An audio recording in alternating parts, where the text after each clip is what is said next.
асуудал гэдэг. Тэгээд гайхамшигт бурхандаа үнэхээр алдрыг өргөж जैन. Тэгээд самд болцох шийдвэр гаргаад тэгээд 4 хоног яг итгэлийн ахын дүүстэй яаж чуулган дээр самд болцох шийдвэрийг гаргасан байгаа. Тэгээд яг самд эхлэлгийн өглөө охин маань халуураад тэгээд халууныхаа эмэнд дарагдахгүй үйлчлэгийг харахаар эргэж халуураад байсан. Тэгээд яг самд эхлэхийн 2 цагийн өмнөөс охин маань бүр амьсгалцдаггүй чэйжин тавчтаад маш хэцүү байдалд орсон. Тэгээд эмч тацарч үзүүлсэн чинь эмч маань 2 уушин битүү өнийг татхан авсан байна. Охиноо яагаад энэ хүртэл ингэж хүнтэй хүндүүлээд явцсан бэ? Одоо яах вэ ингэж хэлсэн. Тэгээд 2 хоногийн дараа охин маань гайхамшигтайгаар идэгсэн байгаа. Эмч маань хүртэл гайхсан. Танаа охины эдгэрэл маш хурдан явагдаж байна. Сайн байна гэж хэлсэн. Тэгээ охин маань хүртэл бас өөрийгөө эдгэрснийг мэдэрсэн бах.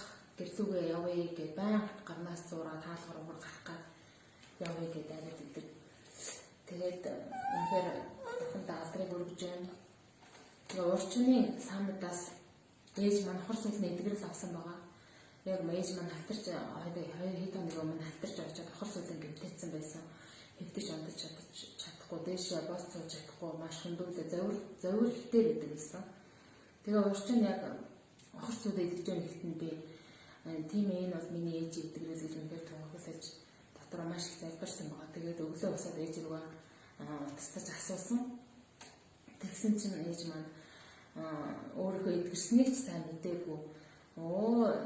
Мэдгүй нэрний хөндөнд гайгүй болцсон юм уу даа энэ гэдээсэн. Тэгээд ээж минь та эдгсэн уршин ингээд бурхан таныг эдгээсэн. Ингээд дараад босоод суугаад үзсэн. Тэгээд ээж маань үнэхээр үзчихэд тийм байна. Үнэхээр эдгсэн байна гэж тэгж байгаа. Үнэхээр гайхамшигт. Бурхан юм аа. Бурхандаа үнэхээр алдрыг өргөж байна.